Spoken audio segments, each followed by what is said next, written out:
C'est dit. Débat, Canal 10, débat. Voilà, merci beaucoup Bandeko nous sommes là presque de partout. Bisika bozo biso isa magazine C10 débat. Magazine à proximité na Katia Mboka. TV Moko Batebele Bandeko na ngai d'abord toutes nos excuses pour na désagrément à voir, ils a mon grippe, mon co est dérangé biso, presque grippe en nous frapper mon tout ensemble, mais cela ne va pas nous empêcher pour nous mener la bino basango kitoko oyo ezole kana Katia province ya Kwilu. Ozolo na biso na mikili ya poto na nzela ya compte na biso YouTube. D'abord nazo pesa merci beaucoup na diaspora na biso ya Congo oyo azana Canada na Congo ya Jean-Pierre Bunda. Voilà donc ala na mingi na voix ya YouTube, la chaîne de YouTube, à tout moment, un message d'encouragement et c'est pour les Sakabiso. Donc, on a vu son Angola, où il y a une carrière, na Combo, il y a Didier. Merci pour ma voice, il y a un encouragement de Pesa à l'égard de magazine, où il y a une investigation en Katia Mboka. Moi, c'est Yves Koko, garçon de la lumière, c'est ce plateau, messieurs et dames. Tu as mis le directeur général, les grands natifs de Bandungo, et au cadre oyo na kati ya ISP Manzasai et puis à le belé na kati ya RDC messieurs et dames. Donc un citoyen congolais na crédibilité nous sazanango na kombo ya maître Didier Tamina. D'abord c'était un avocat auprès à cour d'appel de Kinshasa Gombe. Voilà donc yende tozo yamba awa na plateau C10 débat to le bela mingi makambo te o etaleli carrière na mobimba mais tozo le bela pour na mataleli ISP Manzasai. Donc, vous allez Institut supérieur pédagogique. Voilà, donc, partout où vous avez merci à service de réalisation. Vous avez chapeauté dans mon mboka tike maindombe. Bandeko nangai, si vous allez banda kota na salon, to sous muke na DG, vous allez directeur général, il y a ISP Manzasai, na Combo, il y a maître Didier Tamina, maître Didier Mbotenaï. Mbote mingi des co-journalistes. Alors vous allez venir dans C10 débat, je crois pour la première fois pour que vous allez réciter dans le magazine C10 débat. Tout le monde, nous avons rappelé très bien que vous allez directeur général, il y a ISP Manzasai. D'abord, Nani Babengi, maître Didier Tamina. Moi, portrait, vous en avez 2 minutes seulement. Merci beaucoup. Nous m'attendons voir pour que Bandeko nous soit. Merci beaucoup, mais c'est des co-journalistes. D'accord. Bona Motuna, Ngaï Ndekona Bino. Maître Didier Tamina, Nazali Moana à Bandunduville, né et grandi à Bandunduville, Nasali Bétude Nanga, maternelle à Bandunduville, primaire na Épée Boulinfou, collège Saint-Paul à Bandunduville, et puis na franchir l'étape d'études universitaires. D'abord, à l'époque, centre universitaire de Bandundu, extension de l'université de Kinshasa, où ils ont été dans Bandundu, ils ont été parmi les premières institutions d'enseignement supérieur universitaire, où ils formé aujourd'hui Uniband.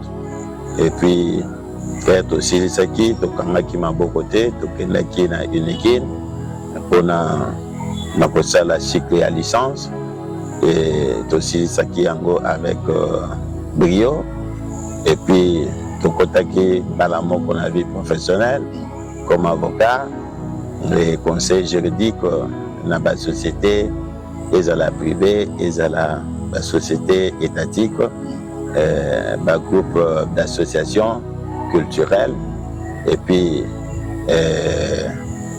comme assistant, tout ça, tout l'anda qui cursus Nyoso, et après, tout premier chef de travaux, et puis, bah, mérite nabiso, il y a un monde scientifique, il y a la recherche, il y a la formation, il y a ndenge, et oui, ça dit que les lots, tout ça n'a qu'au silisa, tout ça parmi les doctorants, et en droit, en sciences juridiques, de l'université de Kinshasa. Donc, tous en Akoko Baraka, jusqu'à ce que nous défendre thèse Nabiso, il y a doctorat, d'ICP, tous à la paix, tous à grade académique, tous une étape scientifique, tokoma na gali académique. Mais l'expérience na biso ya makasi ya molai esali que notre savoir-faire, notre savoir-vivre, la formation que nous avons assurée na mbula na étudiants ya ba université nyonso ya Congo, notamment Uniband et na ba université mosusu privé comme public, yango esalaki que mokonzi ya mboka mokonzi ya secteur ya enseignement ayaki kosala choix na ye sur notre personne mpona konome biso directeur général ya ISP Manzasani mingi comme avocat et comme enseignant mpona tangisi na former bagénération na bagénération oyo bakomi bamagistrat avocat et puis les grands juristes d'entreprise. Donc voilà un peu dans mon poussé identité nangai, nazali marié légitimement.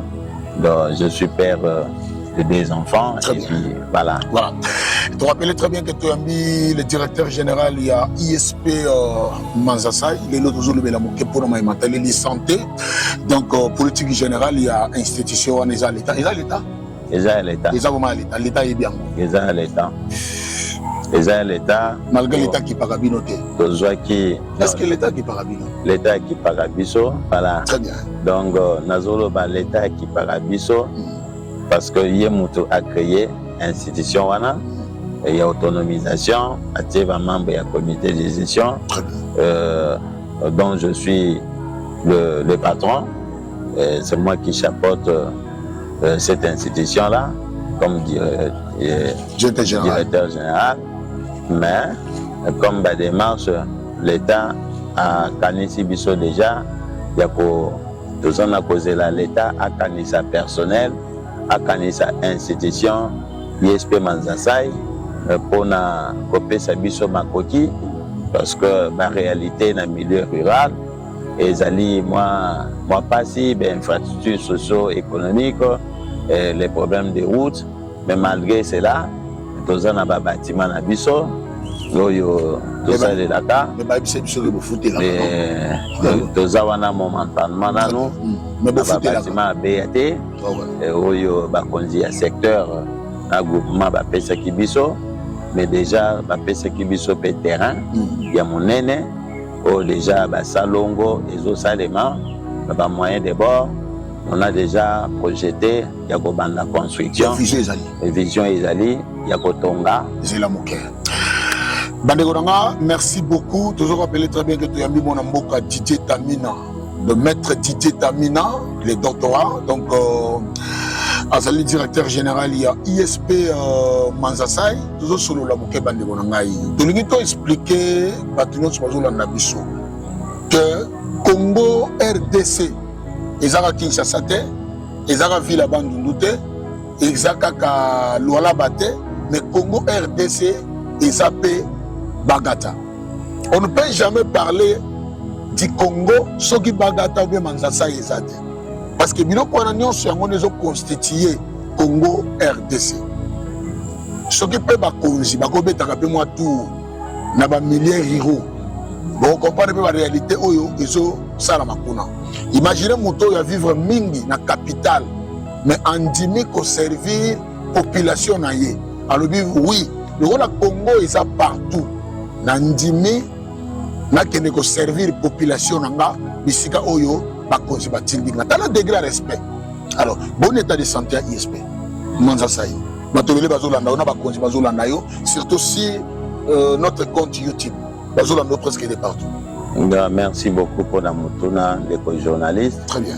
État de santé à ISP Manzasai, Mkolelo, Ezali Malamu.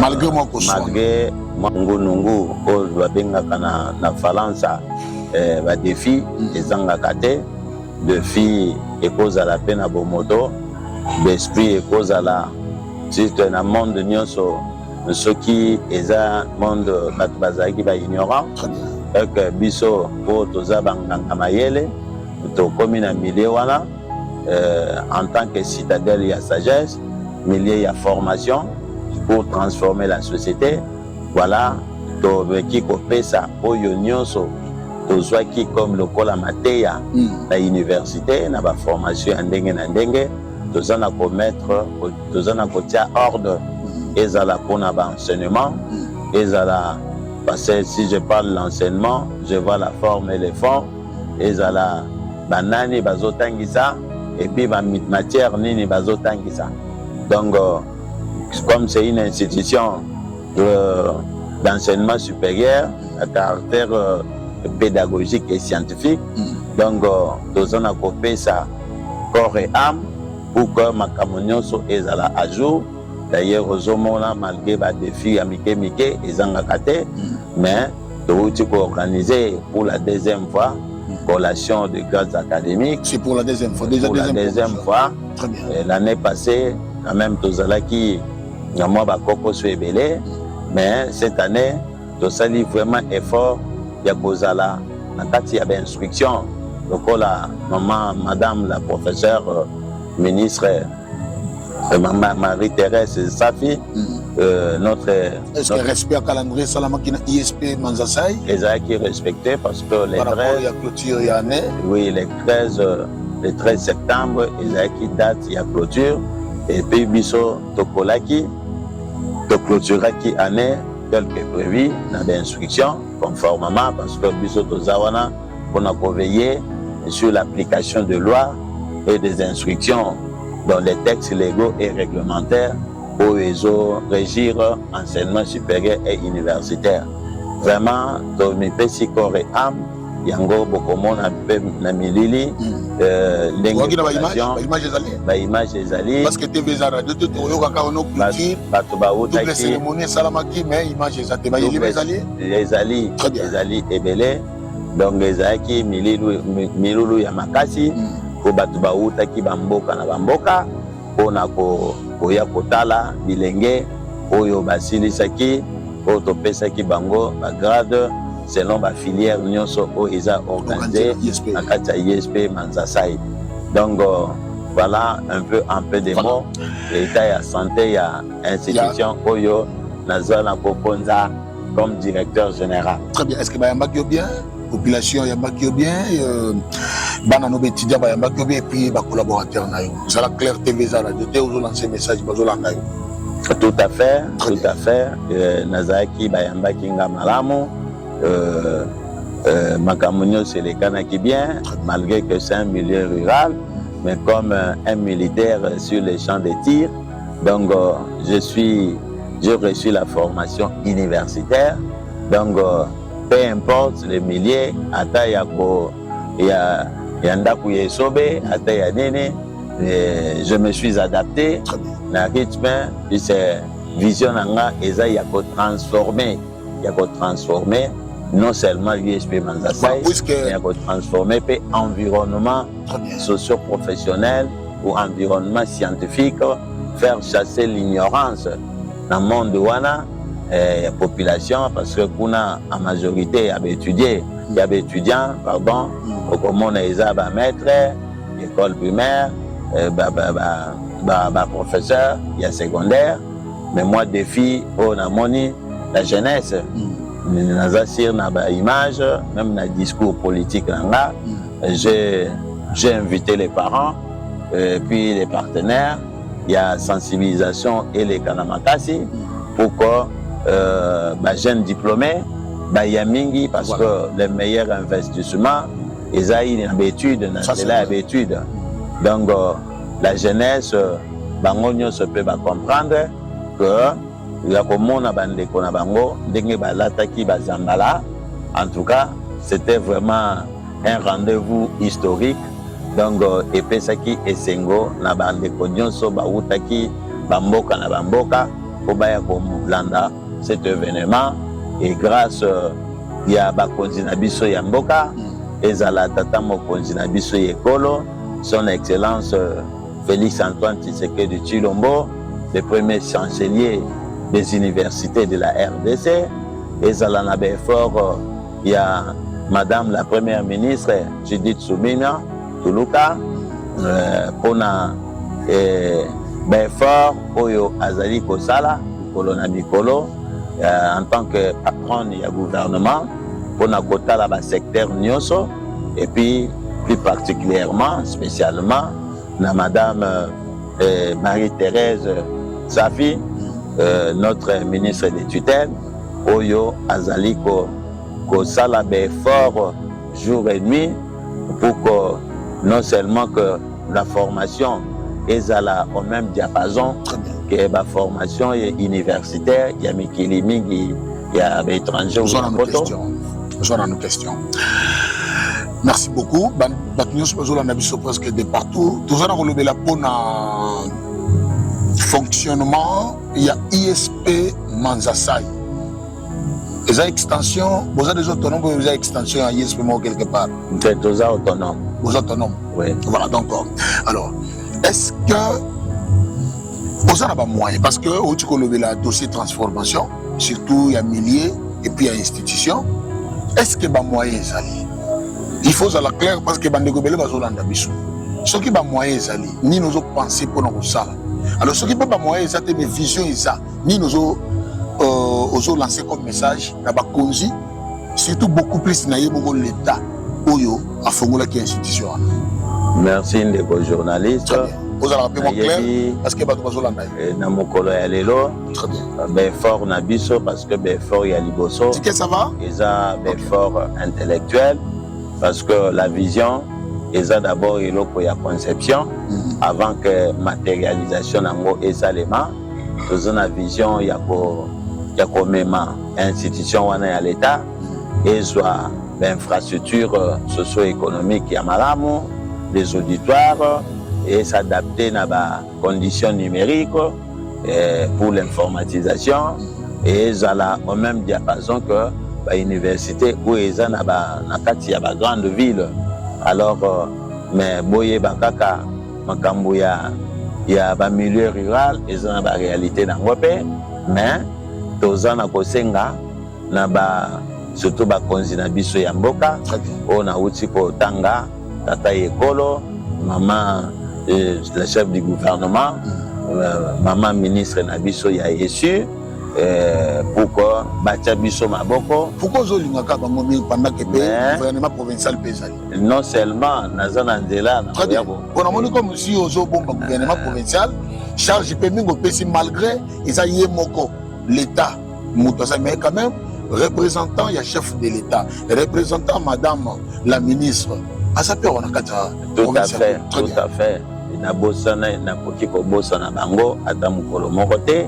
Donc, tous appels na mukonzi ya école na biso ya province ya Kwilu, son excellence monsieur Philippe Akamituna oyo. Est-ce que ba délégué qui peut mutukuna pour assister à la cérémonie?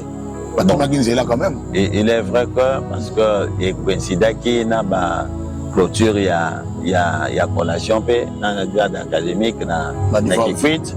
Un niveau qui quitte, puis c'est madame la ministre et tutelle Azala Kipuna, donc bakonzi mingi ya province, bakendaki kunape, kosepelanaye, biso tozalaki batika biso bon mon côté, biso tozalaki na bakonzi mususu ya Yesu, tozalaki na ba administrateur à territoire, où ya représentaki non seulement chef de l'État, membre du gouvernement central, mais du moins à représenter qui peut présence naie, ils qui remplacer gouverneur, à niveau il y a territoire, il y a secteur Amandasaï et président de l'Assemblée provinciale, voilà. Il y a discours, il y a bisopé politique, très bien. Parce que provincial, institution à l'État. Il faut là que ça va. Tout à fait. Donc, toujours Singapé, notamment responsable au niveau de la province, principalement son excellence, monsieur le gouverneur de province, le président de l'Assemblée provinciale, l'appui au gouvernement provincial, à chaque fois que bazotia budget, pour na kosala makambu, il y a la route, il y a banini, il y a na secteur à Manzasai. Étendu ya makasi ba pesi biso tozana ko bunda avec nos moyens de bord mais aussi mbate tozana malembe tozana ko pusana mais tozo senga que bango ba pesa biso pe appui puis c'est nazare qui vraiment na esengo ya komona ba projet bandako ya kitoko au batongi ba école dans le cadre ya projet à 145 territoires pour appeler basali yango na Manzasai na moni yango na Mulir na bamboka mingi coup de chapeau na ba ingénieur sur donc quand même l'état za na osala l'état za na kosala mais lokola que oyo institution wana ezai héritage les mois dans l'état aboti tozosenga que implication ya l'état on a des systèmes éducatifs tout à fait donc puis c'est un milieu vraiment des professionnels parce qu'il y a beaucoup d'enseignants ou bazar d'étudiants et en même temps enseignants étudiants et puis moi ba catégorie mususu pe bazali quelques diplômés mais de sensibiliser mais la société parce que mission na biso exact que formation au tozope ça na ba étudiants il y a système LMD pour que bazala en même mutuna filière na ye donc pour appeler adaptation il y a un nouveau système tout à fait donc ocho coller toujours ba étudiant dans nouveau système LMD donc yangonde eza d'application sur toute l'étendue de la République démocratique du Congo. Voilà, na yango comme système LMD. Na posé question Moussousou. Merci beaucoup DG. Nous avons rappelé très bien que hier un corps enseignant, balobaka mingi lokola biso ba journaliste, akoya aussi sa biso R pour ba question Moussousou ezali. Alors organisation ya enseignement eza ndenge nini. Yo za mutu moko logique makasi nazo rappeler population. Oza mutu moko ya logique makasi. Est-ce que logique na yo oyo zalaka nango oyo vivre pour botami nango? Est-ce que qu'on a pas respecter yango parce que expliquer aux populations na bande ko nyonso bazo traîner papa pona ko luka pocha ko ya ko se faire inscrire na ISP Manzasai enseignement ezolika na ndenge. Enseignement dans un cadre général ezolika na malamu surtout le collaboratif koloba biso hormis la formation scientifique et professionnelle mais toza de nature ngai moko personnellement. Est-ce que suivi ça? J'aime de l'ordre. Est-ce que suivi Ezali? Suivi Ezali. Nous avons commandé là, étudiants. Nous avons commandé là, enseignants. Pour bazo tangisa, pour que batangisa bana, pape sa ba matière où ils a à jour, ba matière moko ménopausité, dépassé, parce que nous sommes dans un monde d'actualisation. Très bien. Donc nous ne sommes pas là pour donner du poison aux étudiants qui risquent de construire de bombes à retardement pour la société, non. Mais tous en a conformé bango petit à petit pour que culture wana et vendre vraiment et soit ma consi la kati en milieu rural. Donc voilà, petit à petit tous en a réussir yango. Il suffit d'un moyen ba consi yangoka batia biso ba moyen batia biso maboko. Je pense que tokozala pe mikila te mais tokozala na esengo ya komona ke ba étudiants na biso une fois lancés sur le marché d'emploi, ils seront en mesure de donner les meilleurs d'eux-mêmes. Très bien. Alors, tu veux t'expliquer, Bandeko, na place au sein de déplacement, au tika famille mobile, pour revenir comme en ville à Bandou, au Kénégonio comme en Kinshasa, pour poursuivre l'étude nayo, ISP Manzasai, la porte est ouverte. Nous devons être sincères. La porte est ouverte. Tu peux procéder à la double cérémonie, messieurs et dames. D'abord, nous avons un discours. C'est très important, même madame la ministre, parce que nous avons un discours. Nous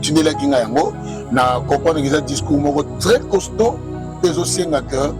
Il faut aide. Et il y a mingi na côté na bino pour que contre wana et ça la peut développer. Donc tout ça qui na ba ndeko nyonso, tout ça qui na papa maman, tout ça qui na ba ndeko nyonso yo baza ba nouveau diplômé d'état. Voilà donc votre chose ma diplôme belé mais pour que on continue aux ala utile dans la société, il faut toujours affronter le monde universitaire. Et c'est très important. Donc ISP Manzasai est disponible. Pour nous, quand on vélo, venez vous ma bande. Quand on a sur moto, qui est Kinshasa, l'État l'a dit, donc l'État de Yemoko. Alors, il a vite distance pour que la population ait sa foufou. À continuer à laisser sa foufou, il faut que l'Andaï pour la étiqueter sur place. Il y a une raison pour laquelle l'État Yemoko a fondé l'institut Naïdo, a une institution moko académique. Parce que si on a besoin de détruire le monde, il faut qu'on compte dans un système éducatif. Yango Sengi, est-ce que l'inscription est moyennant quelque chose? L'inscription est déjà en cours. Moyennant quelque chose. Moyennant quelque chose, bien sûr, parce que il faut respecter l'instruction et le ministre. On a pas concours. Au Baza, au-delà, il y a 60%. On a Bazala qui est exempté, sauf quelques exceptions. On a faculté médecine. Ok, Bissotoza, une institution supérieure, pédagogique. Donc, critère de Bissotozo échappé dans le côté. Passer na test, candidat nous va passer na test. Ah, vous savez un peu. Test d'admission. Oui, test d'admission. Et c'est là de façon objective pour que tout n'est pas filtré, parce que le monde du savoir, le monde scientifique, c'est un monde d'une grande sélection naturelle. Voilà. Où le plus faible doivent s'éliminer. Très bien. Donc, parce que sinon, ça risque de devenir comme des petits boulevards. Donc, comme on a souka, parce que signalé sur le tour, comme presque dans souka, ni oyoloba quitté, au compléter pour la bande surtout beaucoup plus pour l'intérêt général, il y a ISP Manzasai. Parce que tout le monde dit comme si la fichier est belé, mais ni ne peut compter que ça là pour que l'institution ait été belé. Mot de la fin. Mot de la fin, merci des collègues journalistes. Mot de la fin, Nangai Ezali, pour la réalisation, il y a vision. Oyo Nazali Nango, et zappé vision, il y a Bakonzinyo Seyamboka, Bazokamba Biso, et que Basalisa Rayi, Basalisa comité de gestion, Basalisa Biso, il y a copé sa Biso bas moyen. Il y a copé sa Biso bas moyen, puis c'est bas moyen, et qu'on permettre Biso non seulement Totonga, d'infrastructures. Yamalamu, les auditoires et autres, la bibliothèque, mais aussi la prise en charge, il y a personnel, voilà, personnel administratif et est-ce que ça paye jusque-là? Jusque-là, Bazana nous payait, et Tozana Boko, Bakosala la démarche pour que Bazala paye, pour que l'État a la prise en charge totale pour les encourager. En dépit, il y a des défis, en dépit, il y a des difficultés, où ils ont un milieu. Dans un milieu rural tel que Manzasai, en cas de secteur Manzasai. Donc voilà un peu. Mais tu sais, on a des conditions sur la bonne volonté. Il y a Oyo Bazana conseil, Bazana orientation, la mobilisation, surtout mobiliser la jeunesse, parce que une jeunesse non instruite ou une jeunesse illettrée, je ne sais pas qui va assurer la relève demain. Donc nous avons besoin de cette relève-là, que la relève soit vraiment assurée, alors que Moutoua Boya pour remplacer Ngaï peut-être un jour, ou Bamamba comité de gestion, il faut Azalapé bien formé pour que Baye Bakokamba, parce que leadership ou être responsable, Basombaka yango na mbongo te, Basombaka diplôme te, Basomba. Loin de vous quand même, il y a pour remplacer. Bon, je sais que je suis là. Au côté, on a combien de temps déjà, malgré tout le bac qui ont été le début? Bon, on a combien de temps déjà? Oui, ça presque troisième année. Troisième année, depuis que mon collègue Yamouda, ministre à tutelle, a attaqué le membre du comité de gestion. Yango Tozana que ça a vraiment makasi pour que vraiment topé sa goût et topé sa espoir. La population y a montré wana nyonso pour bazana pour continuer pour ça la mise confiance. Très bien. Voilà, merci beaucoup Bandeko Nyonso bazona na biso presque de partout. Je rappelle très bien que donc Bandeko Nyonso bazona na biso zo biso na mikili ya poto zo biso na Kinshasa, zo biso na ba village na ba fait fond parce que et là on a dans on sengo réseaux sociaux et continue ba nyonso presque il y en a donc au ressenti que aux ana côté ndana sieri omoni mutu azana Android nae. Merci beaucoup bapano ezali bozolanda biso soki ozana posa ozala utile dans la société, il faut affronter milieu éducatif, surtout un milieu académique, et c'est très important. Voilà, Toromina Souka, toujours rappelé que mon maître Didier Tamina, Ouazali, directeur général, il y a ISP Manzasai, Tosengi Nabakonzi, Bosunga Bango, pour que institution oyo tindaki oyo installaki ekende liboso par rapport à ma vision oyo azanango. Merci beaucoup, tout à prochainement. Mingi ya koloba ezali mais ngonga ezali ngonga tokoloba yango prochainement à chaque fois que tokozala na posa ya kopesa makanisi ya ko toujours les bienvenus tokozala toujours. Merci beaucoup, voilà, tout à prochainement. Merci beaucoup DG. Merci beaucoup. Distingués invités à vos titres et qualités respectifs. C'est avec un profond sentiment de joie, de fierté et de responsabilité que nous prenons la parole en ce jour mémorable, marquant la double cérémonie, notamment la clôture de l'année académique 2024-2025 et la collation des grades académiques pour nos finalistes du système licence master doctorat LMD en sigle, 2 fois consécutives à l'Institut supérieur pédagogique de Manzasai, ISP Manzasai en sigle. Aujourd'hui, dans une page importante du parcours académique de nos étudiants, et nous écrivons ensemble un nouveau chapitre dans l'histoire de notre alma mater. Qu'il nous soit permis, en cette occasion solennelle, d'adresser nos hommages les plus déférents au premier chancelier des universités de la RDC, Son Excellence M. Félix Antoine Tshisekedi Tshilombo, président de la République et chef de l'État, pour son engagement constant en faveur de la promotion de l'enseignement supérieur, universitaire, recherche scientifique et innovation en RDC. Grâce à sa vision éclairée, notre système éducatif poursuit son enrichissement dans les standards internationaux, notamment à travers la mise en œuvre effective du système actuel.